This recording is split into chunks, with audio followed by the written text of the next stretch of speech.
Hello there, Malcolm Macmillan here from Macmillan Centre for Learning, and I wanted to take you through a wee concept that I've worked with for many years. It was developed by Noel Birch in the 1970s, but it's something that many people use when they're trying to understand their journey as they are acquiring knowledge or going through a qualification. And that's that journey from unconscious incompetence to unconscious competence. And it's a very individual journey, and people find their own paths through it. But I want to look at certain components of it and add a wee bit to it that I believe made sense in my own journey. So when we look at the model, there is a four-stage process beginning with unconscious incompetence, where you are not aware of what you do not know. Okay, so you carry out things you're not aware of, concepts or ways of working that may improve the way that you carry out that task. The next stage is that conscious incompetence, when you become aware of your lack of knowledge or lack of skills, and you are aware of the things that are missing within your practice, within your life, that could maybe improve your circumstances. Then conscious competence is where you develop the knowledge or the skills that you need and you're aware of it. So you know that you're now achieving something that you had not achieved before, because you now understand the knowledge or the skill or the technique behind the particular task that you are carrying out. And then you go into that phase where it's unconscious competence, where you use this knowledge, this skill, this technique instinctively. It's second nature, it's muscle memory. And so therefore you, in your knowledge base, with a good foundational knowledge base, you are able to carry out a task that is effective, and you're not having to go over it and work out every little detail to make sure that it works well. Well, I want to talk about the bits in between those different stages, where there is an element of choice in what you do.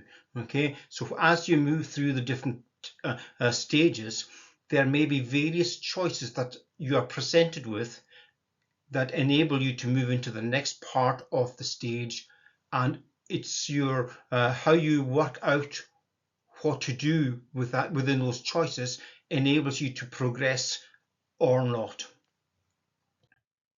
So within that choice, first of all, there's an awareness that you have a choice. So you become aware that, hang on, this isn't working, and so I need to do something about it. So that the movement between choice, between unconscious incompetence and conscious incompetence, is you begin to accept, I don't know it all, I may not be doing this right. And accepting that knowledge can then lead to you developing a practice, or it might lead to you rejecting that whole concept because, well, you're comfortable with the way you are, so I'm okay with how it is. My practice is good enough, my circumstances are good enough, so I'll just go with that. But there are many influences on how you make that choice, and whether or not you make that choice to progress and accept, or to stay as you are, or even regress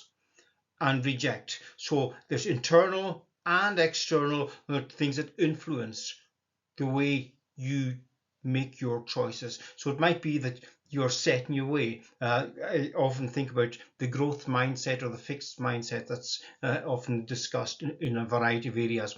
And if you have a growth mindset, you'll be looking at the possibility that in between each of these stages, I can choose to make my practice, make my circumstances even better.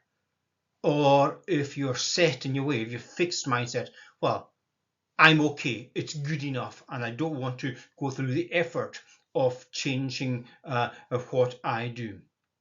So looking at this particular addition to the concept, we can recognize that at each stage you will accept or reject people's advice, people's knowledge, people pointing you towards newer techniques, newer ways of doing things, ways they may do it but then you make a choice, an individual choice, as to whether or not you are going to accept it or reject it. But we have to understand why we accept or reject these particular options. So I liken it to one of those toys that you used to get for your children, where you had to take a shape and you had to put the shape into a respective hole, and the shape should just fit into one space. And when we choose a shape to put in, we then put it into the particular area of our lives. When we take our concepts or tasks or knowledge, we take that into our various areas of our lives, and we will either accept it or reject it based on how well it fits. So if something fits well into our way of thinking and our way of working, then we will accept that particular concept. One of the issues that we have is that we are not always presented with choices that fit exactly. And so therefore, if we do not have appropriate choices in front of us, what we will often do is we'll accept a fit that fits well enough. If it's close enough to what we wanted to do, then that's what we accept. And there have been many times in my own practice when I know something isn't exactly what I want from it, but yet it's good enough. So therefore, that's what I use. And that can happen in many areas of life. And I'm sure you can think of many examples where you have settled with a particular option because it's good enough and it's all you can see to reach some sort of conclusion that you are happy with. And so our journey from unconscious incompetence to unconscious competence is a totally individual one. The choices you make between each stage will be determined by who we are, who we are with, who are we walking this journey with, and the circumstances of our existence at that time. Okay, and so therefore they have a huge impact on the outcome of our choices and the process of that learning that we are embarking upon. And of course, then we start again. And one of the concepts that I realized after a discussion with somebody recently is that my perception of where I am may be very different to the perception of another person. And so I may believe that I am unconscious competent, but somebody else reflecting on what I am doing may believe that I am unconscious incompetent because they believe there is a better way to do a particular task, and so therefore they are trying to enable me to listen to what their conclusions are for as they reflect on the task that I carry out. And so it's important that we don't do this journey on our own. It's important that we are with people who have an understanding of who we are and why we do what we do.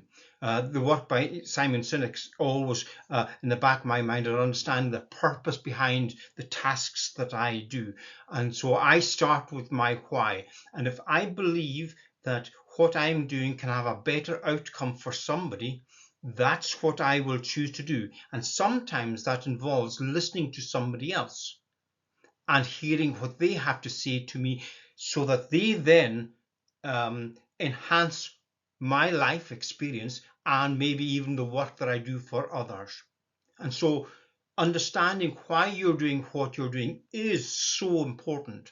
But I want you to be open with a growth mindset to realize all aspects of life are a process. They have a process, and you need to stop yourself in order to better understand, where am I at the moment? What stage am I in, for instance, in Noel Birch's model? What stage am I at, and can I improve on that? Thank you for your time. I hope that's been useful for you.